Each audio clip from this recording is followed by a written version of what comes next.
Hey guys, welcome to Healing Broken Trust podcast. I'm Morgan. And I'm Brad. And so sorry it's been such a long time since we've talked with you. We've just been super busy, haven't we, Brad?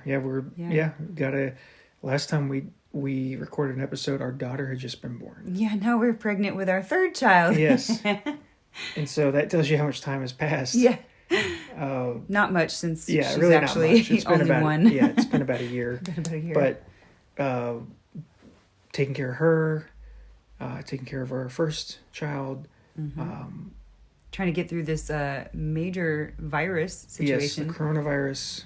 So if you're listening to this in the future, 5 years from now, it is April. It's in April. I won't say what date because this may not get out and may not become a podcast episode right away. But it's April 2020, and this is like you know what this is? This is a time capsule. Yeah. Hey, this is me from the past telling you what's going on right now. I feel like I'm writing on a cave or something. Yeah. You know, or it's like you're writing your note to message in the bottle to go like send off. If you can see this, help me. Yeah. I'm stuck in my house. Well, this looks really old. This guy's dead. And so help. We're under lockdown. Yes. We're practicing social distancing. It's been a month now. Oh man, the social distancing's hard, isn't it? This is hard. This is so hard. You know, it was great for the first 3 weeks. I was like, I got this. And then now it's like, we've been stuck in here, have not seen anybody. I got out of the car one time to go to the Dollar General in the last 4 weeks. And I have not been out to see a human being for the last 4 weeks. And I am so over it. I'm tired. It's hard. Yeah, it's hard. You know, it's hard because good relationships and just being around people is good for mental health. But you know what's really strange is I'm at this point now where I don't even want to go see people. Then you've crossed over the edge. I've crossed over the edge. Like I'm like I can't even fathom the energy to like go and be social and like smile. Yeah, you've crossed over the edge. I'm over it. I'm crazy. Yeah, no. But yeah, it's April 2020. Coronavirus is here. Hopefully, everybody, you guys are safe. Yes. Because this is, even though we're talking about this in a lighthearted way, this is impacting a lot of people, a lot of families. It's very serious. And so, really hope you guys are staying safe because there's people listening to this that are going to be impacted by this. So I hope you guys are all staying safe. Yeah. And healthy. And healthy. Yeah. So we hope you're safe and healthy. You know, the cure for this, the social distancing, I believe in it. I think it's the right move. But it's almost like, gosh, this is really hard. It's almost like the cure is hard. You know, and of course it's impacting everybody financially. Mm-hmm. You know, it's just difficult. And so that's kind of what we're personally dealing with. Yeah. We're all in the same soup. Mm-hmm. I did a TEDx talk back in November, and that will be online shortly. So don't look for it yet. We'll announce when it's ready to be available. So I've had people who've known I did it who are looking for it, and it's not online yet. Those things are nonprofit, so. Yeah, so they kind of run a little bit slower. Yeah, they're running it free. Because they have day jobs. Yeah. Yeah. And, but, you know, what I did my TED Talk, I keep calling it TED Talk, my TEDx talk on, is similar to what we're talking about today. Mm-hmm. And so let's dive in. Yeah, let's dive into what are we talking about today, Brad? We are talking about, this isn't quite how I did my TEDx talk, but it's similar. We are talking about, it's actually not even remotely like my TEDx talk. So I think about it, there's an element, but there's only an element. Yeah. But this is really different in a lot of ways. But what we're talking about is basically how stress impacts our ability to be a caregiver. Which is very pertinent to right now because we're all very stressed. Yeah, we're all stressed. And it just throws fuel on the fire when we're dealing with real really bad relationship things. Yeah, we're broken dealing with trust. Yeah, we're dealing with betrayal, abandonment, infidelity. And then people are stuck together through that and can't leave. Mm-hmm. And that's hard. Yeah. You know, that's, I mean, we have a great marriage. It's still very hard. Because, you know, it's really funny. We were talking about this before we started recording. And it's like you're in very close quarters, you're quarantined, and yet you still can't seem to get good quality time. And I think it's partly with the kids. You know, the kids also have these emotional feelings. They're not seeing their friends. They can't go to school. They can't play out. You know, they become more needy for our time and attention. They need us more. And then there's nowhere to go. We're all just right here. And so there's not really any quality time, even though there's quantity of time. The quality really has suffered, and it's just, how do we get through this new thing? Yeah, Morgan, you're bringing up a good point that I was going to mention, and that is, you know, when we're under stress, it really, stress causes us to need our spouse or our...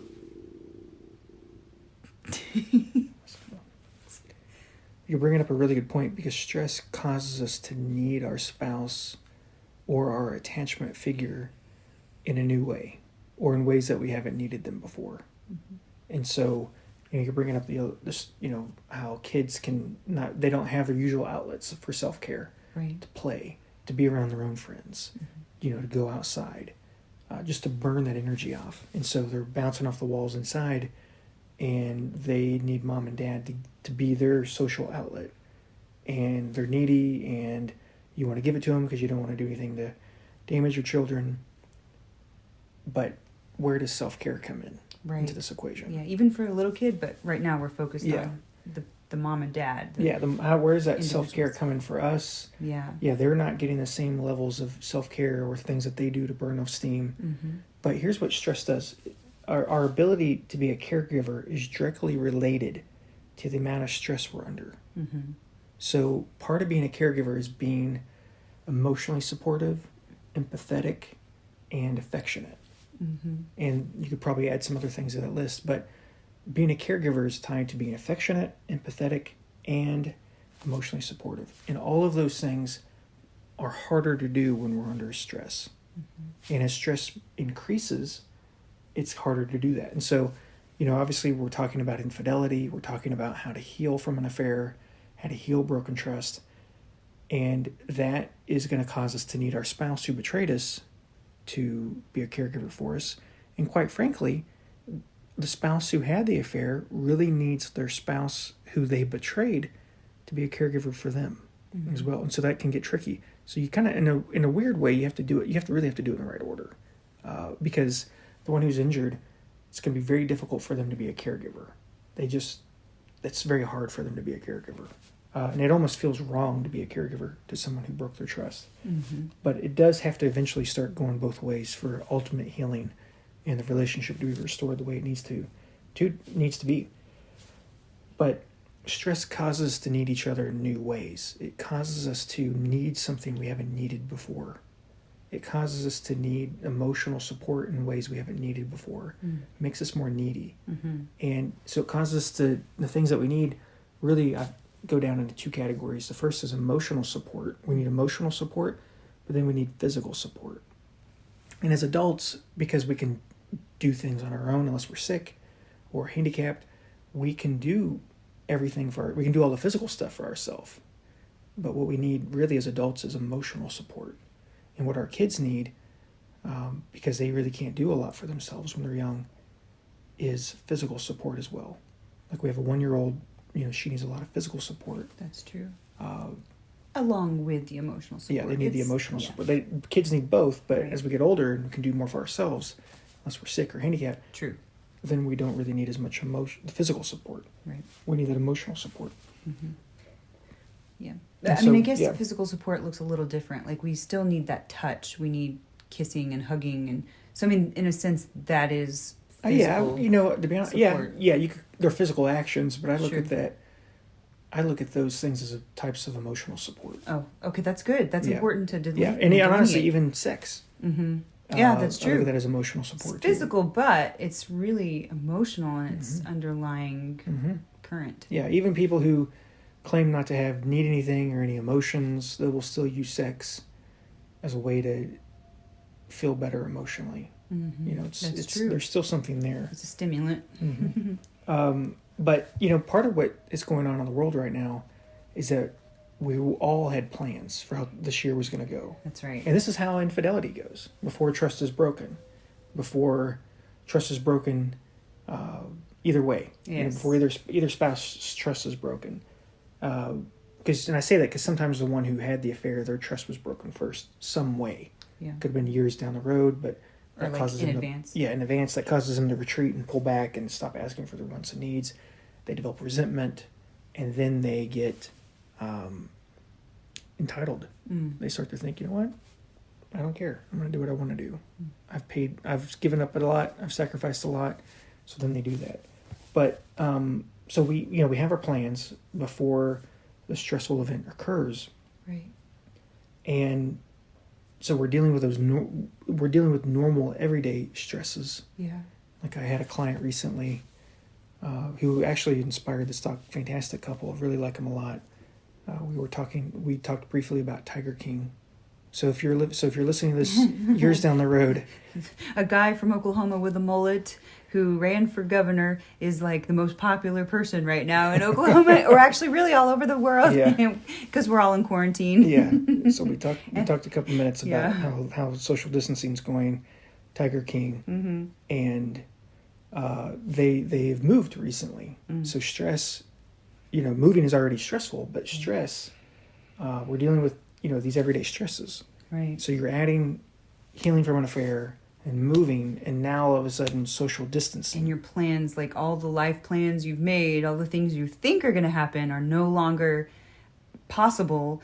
And it's like, whoa, it's just this like kick in the gut. Okay, oh shoot. So now I have to kind of come up with this whole new normal. And it's interesting. But stress overwhelms us. Yes. You can have too much stress where we get overwhelmed and we get in this toxic level of stress. And, most of us can probably handle things for a short period of time that are stressful. Like you said, like 3 weeks. 3 weeks, and then boom. Bam. Like, it's like, but it overwhelms our ability to give, and we become needy. And it's hard in a relationship when we're both really stressed out by something, when we're both impacted. It's easier when only one of us are impacted by something, but not both of us. But when both of us are really impacted, it overwhelms us. It overwhelms the system. Yeah. And it causes us to need something we haven't needed before. And it requires us to give something we haven't given before, or we're not used to giving. And it requires us to need things that we don't even know how to ask for. And so it overwhelms the system. And, to be honest with you, Morgan, this is where I usually see people come into my office, is some period of time beforehand. They can have a good enough marriage and things can be fine and really have a good marriage in a lot of ways. But then they go through something really stressful. Their world gets turned upside down. It could be the death of a parent. It could be financial trouble. It could be a job promotion, something good. Could be, but a new child, which is a new child, which is a great thing. Yeah. But the system gets overwhelmed with stress, and they're not able to care for each other in the same ways. They need new things, and sometimes they don't know how to ask for those things. Sometimes they don't know how to give those things, and so then they start getting into areas where I'm needing help, you're not there, and it could be really bad things like the coronavirus, death, but they end up feeling abandoned. They end up feeling deserted because their spouse is not able to respond. Or they don't even realize how important this is. Right. They're not psychologists. They're not trained in stuff like this, so they don't know how important these moments are. They're not relationship therapists, so they don't know how important this stuff is. And so what ends up happening is they end up feeling deserted, betrayed, hurt. When my spouse isn't here and I need you, I feel like I no longer matter to you because you're not there for me now. And what ends up happening is I put up my guard, I put up my wall, and I no longer start looking to you for emotional support. I stop asking for wants and needs to be met, stop looking to you to be my attachment figure, and I start leaning on myself more. And when that happens, people who do that are really ripe for betraying their spouse's trust. And a lot of people who break their spouse's trust, that's exactly what happens sometime before they act out in an affair. And that's not everybody, but that's pretty consistent with people I see. Yes. So you have some ideas about how to manage some of the stress. Can we go ahead and talk about that? Yeah, I think, the things that strengthen a bond are going to be things like availability to your spouse. Things like, let me back up a second, because that's a good question.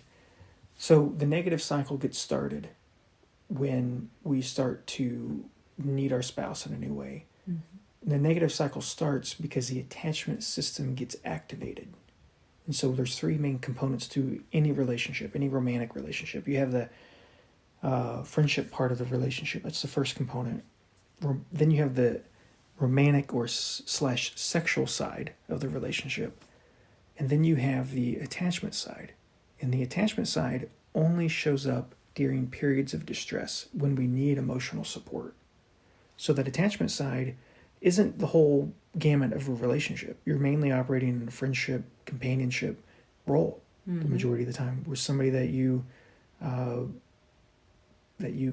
lean on in emotional times and that you find attractive and you find sexual connection with. Right.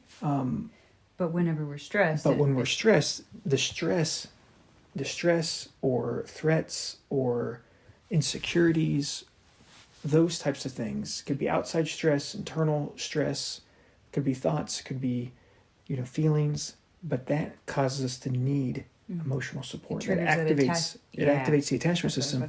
And the good way to think of the attachment system is the emotional support system, emotional support part of us.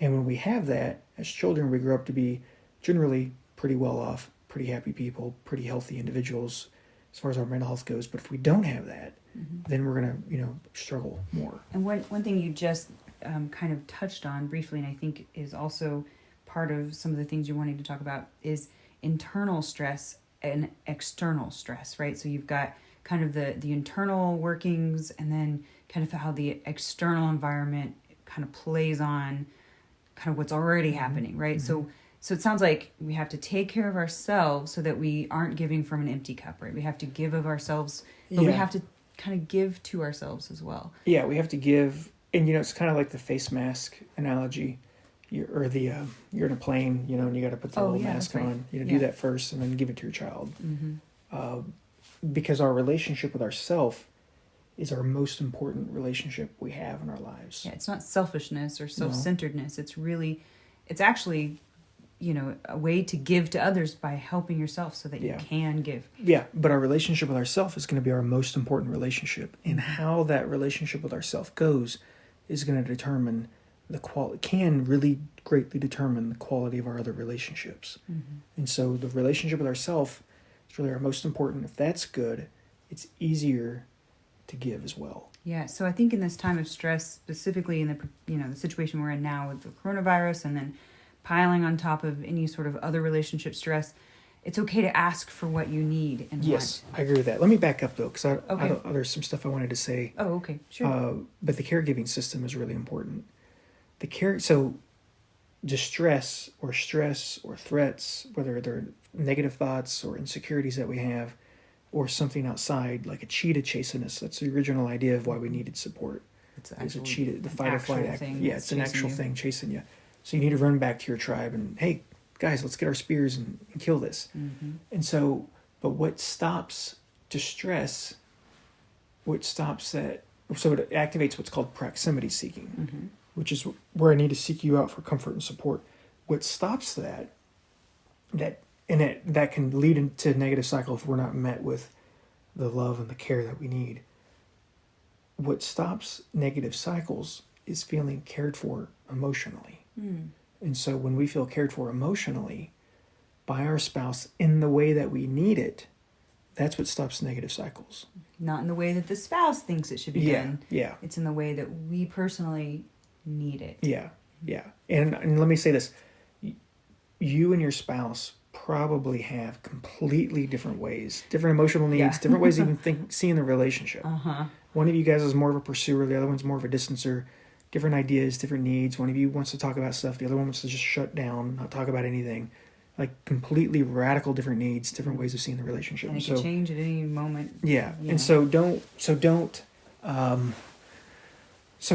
a very good point. Like, it's what your spouse needs. But when we feel cared for in the ways that we need to feel cared for, then the negative cycle stops. Then we can resume. Then we can get back to life as normal again. Then we feel loved and we feel secure and can go on with life as normal. But here's the other kicker.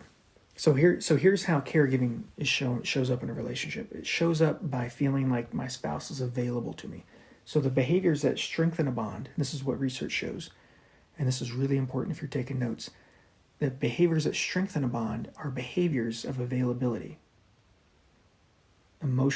being sensitive, and being supportive. So you're being available as your spouse needs you to be, you're being sensitive, and you're being supportive. Those are the three behaviors that really cause people to feel cared for, which stops negative cycles, stops the negative communication. And now that shows up in different ways. We're talking about affair recovery. I need you to be honest with me. That's a big way it shows up. I need you to end the affair. I need you to be kind. I need us to have a date night. I need us to be romantic. I need us to make love. I need this. I need that. I don't need this. I don't need that.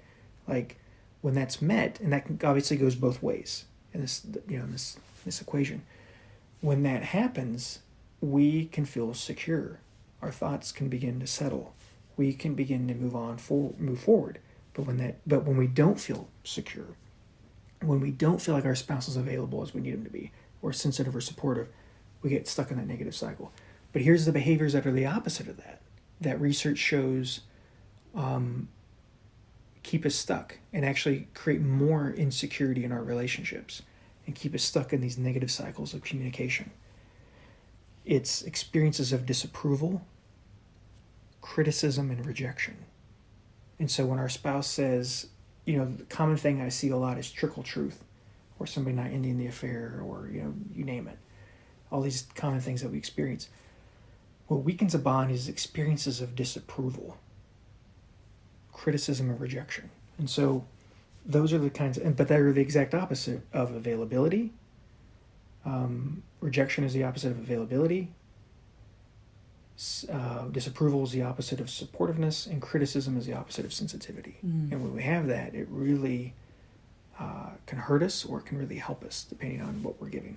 But so anyway, I can keep talking more and more about why, what caregiving is, but let's talk more about why it's important, which is what you were getting to. Yeah. Because our level of caregiving is going to be impacted by how well we manage stress. And so sometimes the people who get betrayed, they're dealing with trauma symptoms, PTSD symptoms, and then, that's going to impact their level of their ability to be a caregiver. Sometimes the one who has the affair, I say sometimes, a lot of times, for the one who was betrayed and the one who was unfaithful, they're dealing with a lot of shame. I feel like a total dirtbag. I feel like I'm the worst person on the planet.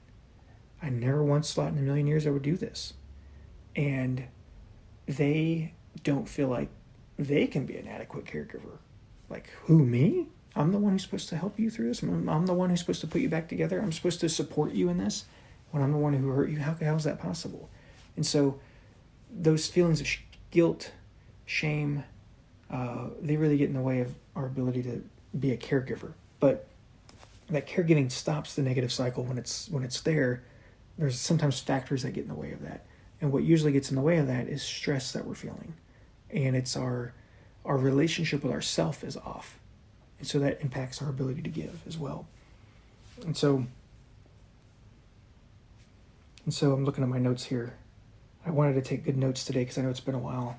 So I'm just looking here. It's been quite some time since we've had a chance to talk with you.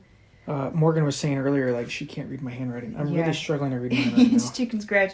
Well, one of the things that's important that we were kind of discussing was the idea of self-care. Mm-hmm. You've been kind of wanting to talk about self-care and ways that we can manage that internal world, because it really helps us to be able to give, right? If we've sort of filled the cup, that whole analogy with can't pour from an empty cup. Well, we have to find ways to help ourselves in this uncertain time where we don't really have a lot of physical space that's free. What can we do to take care of ourselves? Okay. I think there's like 6 main things Yeah. that we need for self-care. Mm-hmm. and this is more about what we're going, you know, in general, self-care in general, but definitely now that we're under social distancing with coronavirus. Yeah. But even if you're listening to this later and this is past, this is still good. Yeah, it's These important. are things that all apply. Yeah.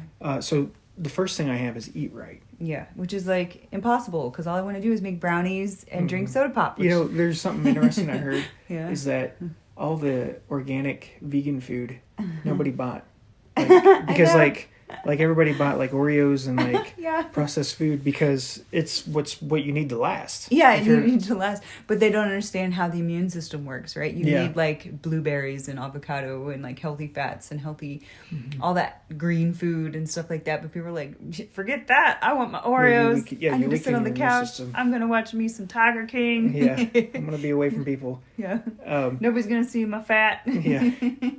You know, I had another client say, she'll get a kick out of this if she's listening to it.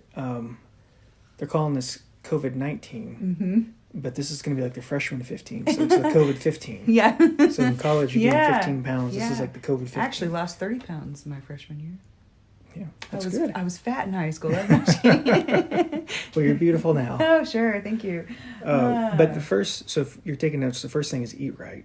And then the second is exercise. Oh my gosh. You know, the only way I've been able to get any exercise in is so far, and I've talked to death about this to other people, but like a routine, right? Putting a routine together. Yeah. Which That's number 5 on my list. number 5. Well, I think they go hand in hand, you know? Oh, they do, yeah. Because Discipline, yeah. like exercise is really, like you're saying, a discipline. And if I don't make time for things or schedule things in, it's just not going to happen, you know? And for me, I know I like to put things in like time blocks. So I'll say, okay, you know, I'll get up about 7:00 and then I'll get ready and then I'll make everybody breakfast. But if that happens at 8:00 or 7:55 or 7:30, that's fine. Just doing it in a particular order really helps kind of keep my sanity. Otherwise, I would just be sitting on the couch, like staring at Facebook and, you know, doing nothing. But if I know, oh wait, right now, this is what I need to be doing. And I could imagine someone else who maybe they just learned about the affair too. I mean, it rocks your world. Oh gosh, yeah, and you can't get away from each other. Yeah, but if you can, Yeah. but even if you can get away from each other and you're sort of like, oh my gosh, what do I do right now with myself and to keep my brain together, you know, because your mind can go all sorts of places. Just having a routine, say, okay, 11:00's lunch, get up, make lunch, you know, and just sort of have these checkpoints in the day where you're like, okay, I'm getting off whatever I'm doing and I'm going to go and do the next thing, because it drives forward your day and helps you to kind of keep things kind of going in life. So that's helped me a ton, mentally, emotionally. Yeah, I think you're right. I think that routine's real important. Yeah. You know, part of a routine is just keeping your house clean, I think. Yeah, which is really hard. You know, yeah, it's hard because... Especially with kids. Yeah, the kids are home. They're like... Yeah. And you have a young, 1-year-old who yeah. throws everything on the floor. Yeah. Yeah. You know, but eat right, exercise. You know, part of exercise that's really good is yoga. Oh, yeah. All the breathing. The breathing, especially when you're dealing with trauma. Something interesting about yoga, really good book everybody should get called The Body Keeps the Score. Oh, yeah. If you've had your trust broken, or if you've broken your spouse's trust, if you've been on either side of this equation, you need to get the book The Body Keeps the Score. It is... I'm pretty shallow. I do judge books by their cover. and so this book has the worst cover known to man. So you're going to go to Amazon, you're going to look at The Body Keeps the Score, and you're going to be like, can this really be a good book? I'm telling you, it's a self-published. Yeah, it's a page turner. It is, but it's all about trauma and PTSD. And how it's stored in the body. Well, yeah, it gets stored in the body. It covers all the recent research, but what also is good about it is the guy who wrote it, he's probably the #1 authority on trauma and PTSD. And it is, so he started his career in the 70s working with the Vietnam vets. So he really gives you the whole, and he goes back even further, like in the 1800s when psychologists were working on PTSD. And some of those early ideas were actually more accurate back then than what eventually came later. Interesting. But what he said is, there's studies on yoga. In yoga, the stretching exercise and the breathing exercise of yoga, that has been able to help people even when regular trauma treatments haven't been able to help people. I could see that. And so it just helps people get in touch with their bodies.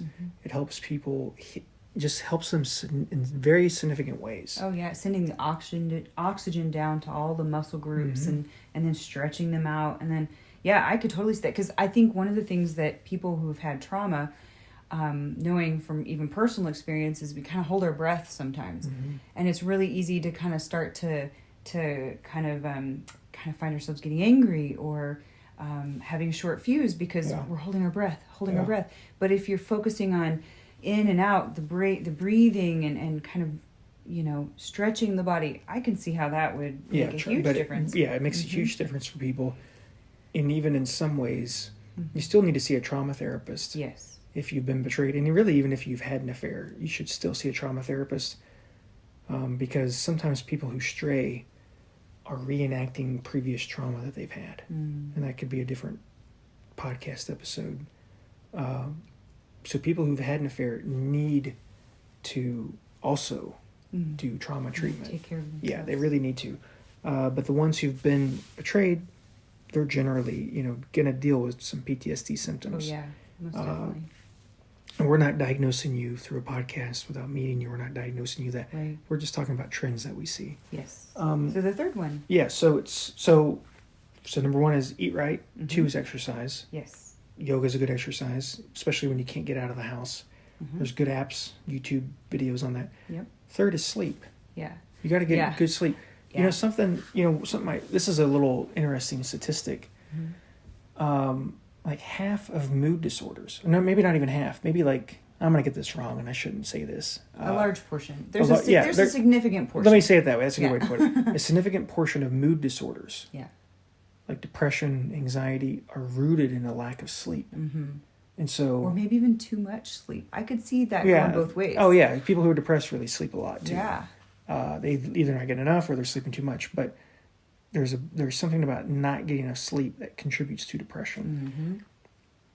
Here, number 4. Even though we're practicing social distancing, we got to find ways to be social with people. Yeah. So how that looks like, you got to be responsible. You got to do it in a responsible way.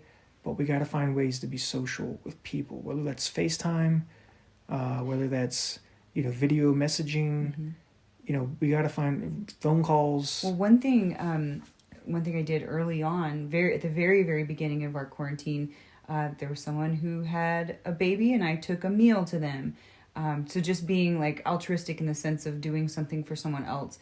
Our neighbor has these little palm tree plants, and for Palm Sunday, I was walking outside with the kids and ran into the neighbor, and he very graciously gave us part of the palm frond. So what are we doing? We're going to make him banana bread and a thank you note. Is that what that banana bread is? That's what that's for.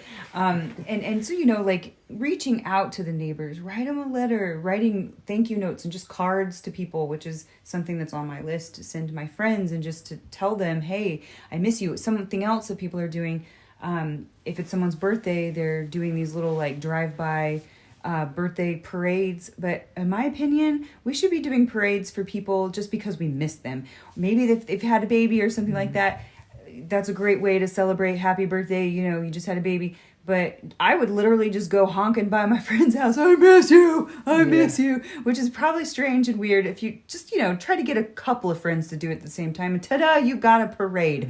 You know, just like silly things. Yeah, that makes sense. You know, because we're just, socially. But, I mean, it's hard. But, you know, part of good mental health is just social contact with people. Yeah, thinking outside of yourself. Yeah, even. but we're practicing social distancing. Yeah. And that's gonna impact our mental health and our care, our level of self-care and our ability to give as well. And so I would say be social with people, but do it in a very responsible way. I'm not advocating going out and you know, I'm saying I'm being open-ended with this, but obviously be responsible. Right. Like, follow the rules. Yeah, because with the coronavirus, you can be sick and not even have symptoms and spread it. Yeah. And you can, you know, you don't want to have that on your hands. Right. So be careful how you do it, but you can practice safe social distancing and still be social. Yes, and one thing I would say that kind of is making me think of this, when I was thinking about writing like notes to friends and stuff, just the idea of being gracious, having gratitude, being thankful, talking about the things you're thankful for. It can be hard to do when you're like stuck in a rut, which we've been in several times through this quarantine. But like that attitude of gratitude, as Oprah says, really does help lift the mood. And so self-care. Yeah.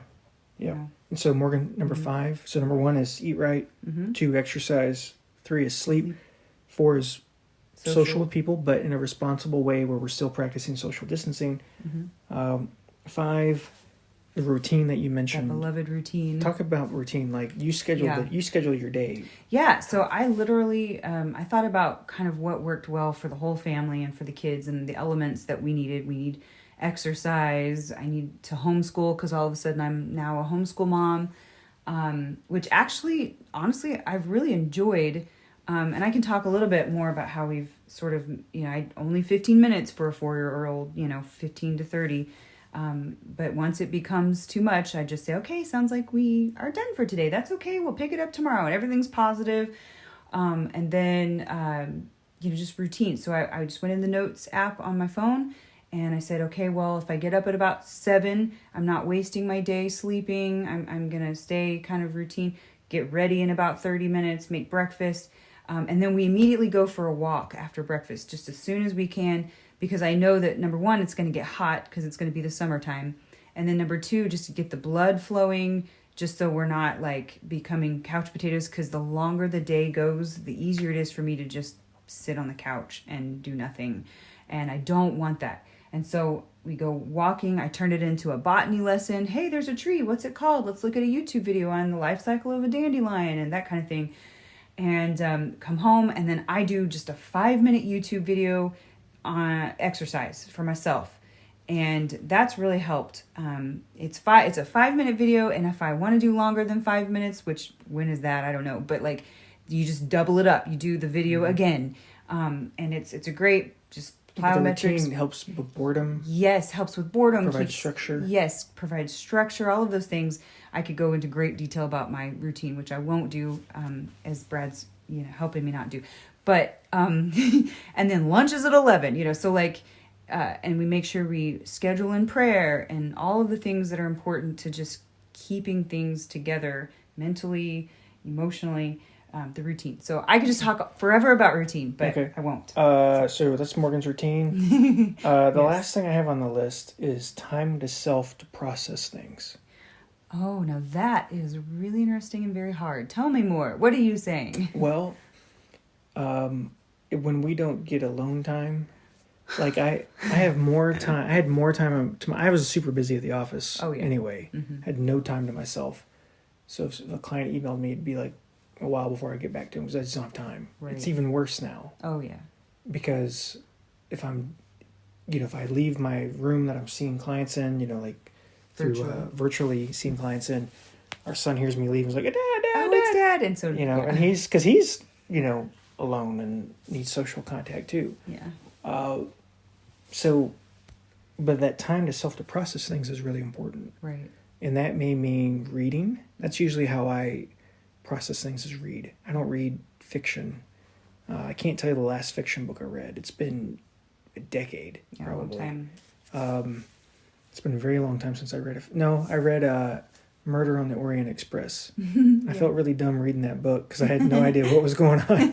Because the book was written like 70 or 80 years ago, and we don't use our English language has changed. And I'm like, what happened here? Because the movie was coming out. Yeah. And so I ended up getting the audio book, and I'm like, oh, I can understand better now.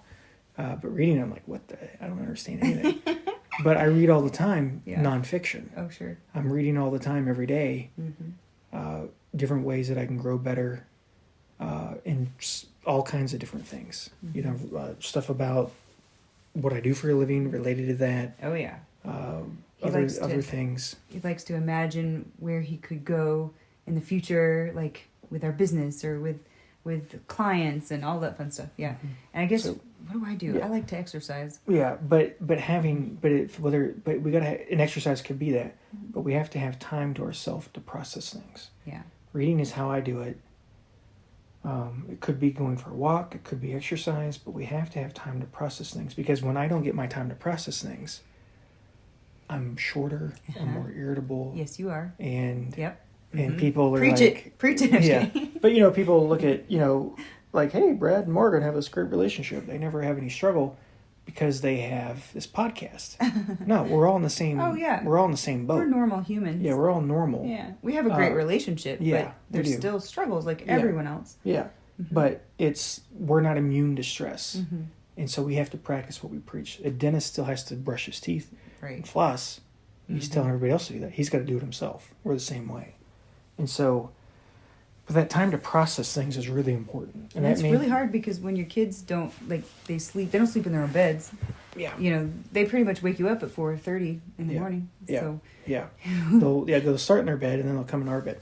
Anyways. But here's the thing. Mm-hmm. We need time to process things. Mm-hmm. It's often hard to ask for that. So I see you struggling. I see you dealing with all this. Maybe I'm still working at home and going to the office because I'm essential. Somehow I'm essential. And I'm able to go to the office and still go to work. But you're no longer working, and now you're thrust into an environment and a routine that's not your normal one when you're out working. I'm okay. I'm chill. I'm still my normal routine. I'm still getting my time to myself with drive, with listening to what I want to listen to. And so it can be really hard to ask for what we need. Yeah, and that kind of reminds me of when you have a baby, like your first baby too. The dad will get some paternity leave, hopefully, but then the mom is kind of now thrust into this home life with a new child who now if she was working, isn't working the same way or at all anymore. And the husband goes off and does the normal work routine. I mean, ideally, obviously sometimes families aren't structured that way. Sometimes it's the opposite. Sometimes she goes off to work and he stays home with it. That's totally something that happens. But either way, the person who's staying at home with the child, it's like this whole new thing. They have to learn how to ask for those needs and figure out, what do I need? This is like new. I've never needed like this before. Yeah, you become needy in new ways you haven't needed before. Yeah. We need to wrap up. So how do you know what you need? Okay. How do you know when you're needy?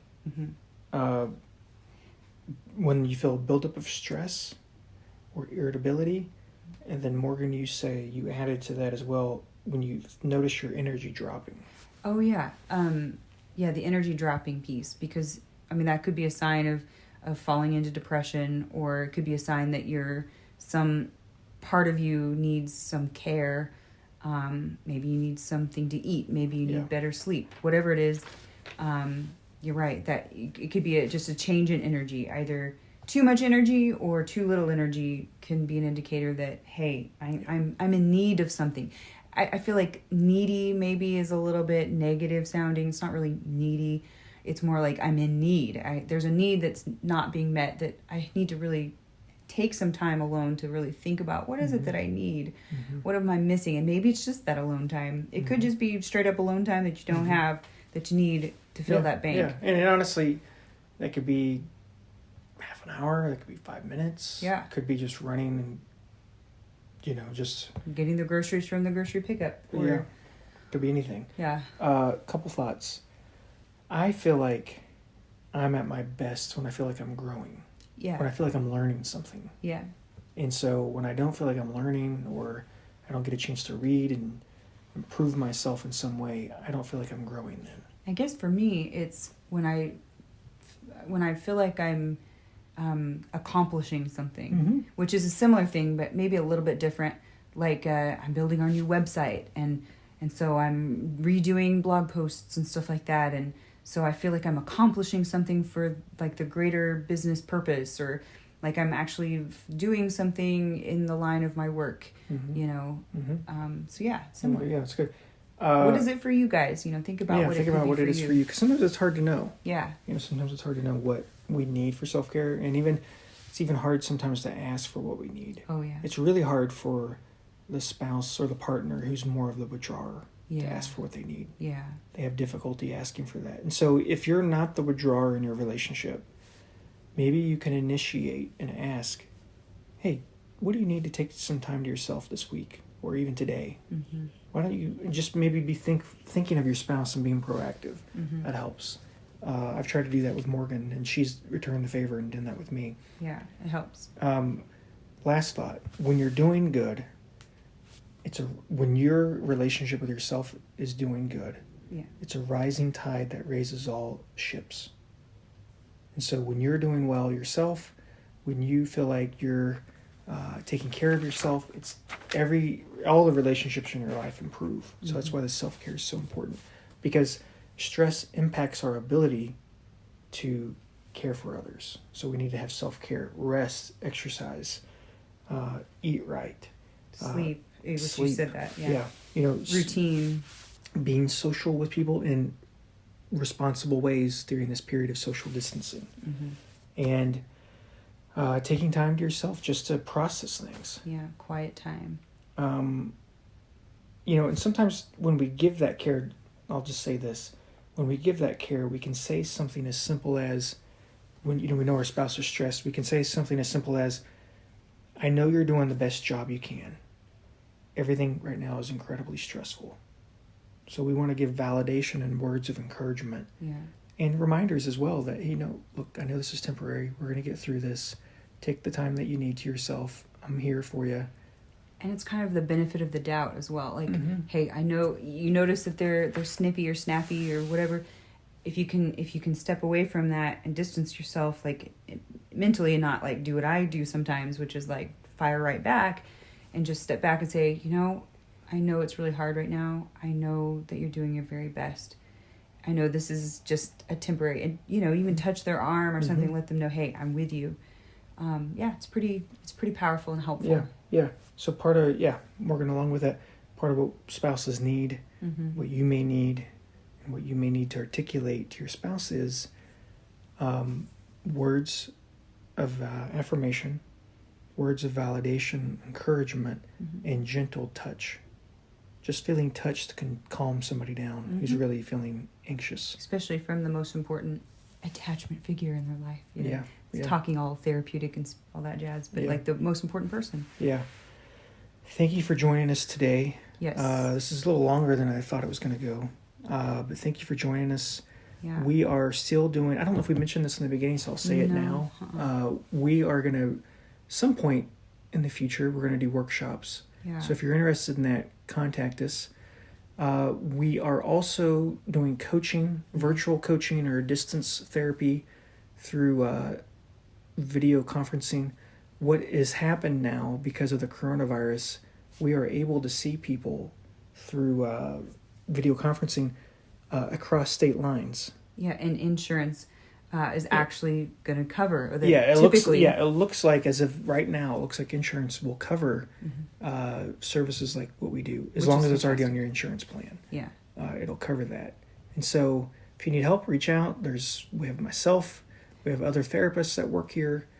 We want to support you guys. I know some of you guys. This is a tough time for everybody right now. Oh yeah. And it's harder it's hard already, but just if you're under normal times. But if you're dealing with fair recovery and broken trust, job loss. Is true. Yeah. We haven't talked about that today, but you got that. There's just a lot going on right now. There is, yeah. And we want to help you, and we don't want anything to be a barrier to you getting help. So check us out at healingbrokentrust.com. Healingbrokentrust.com is our website. You can learn more about how to just get some help. And we also have some free downloads there that go along with the podcast. Some quizzes and some things to download that will just be helpful to you. We hope it's helpful. If you have any comments or questions or anything about it, please reach out to us. We do care. We do want to make it the best it could possibly be. So definitely reach out. Yeah, healingbrokentrust.com. Yep. We'll have how you can contact us if you need any of that. That's right. Thank you guys. All right. Hope you guys are doing great, and hopefully we'll be able to talk again soon. We'll be talking. We've missed soon. you. It's been a long time. Yeah. Thanks. Bye-bye. Okay, bye.